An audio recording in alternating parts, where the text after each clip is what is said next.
Boss, before you step out, I want you to put this on. What's up?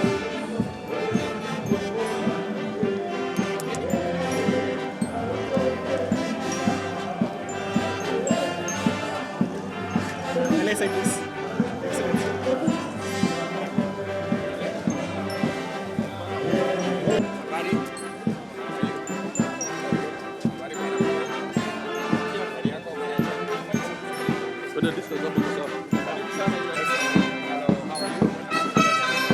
I feel completely overdressed now.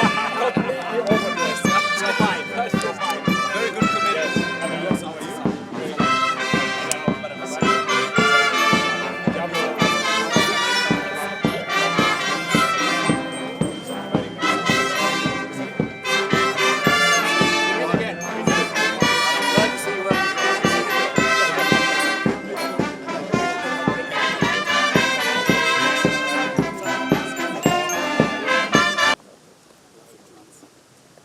His Excellency, the President of this great nation, Dr. William Samoei Ruto, who has now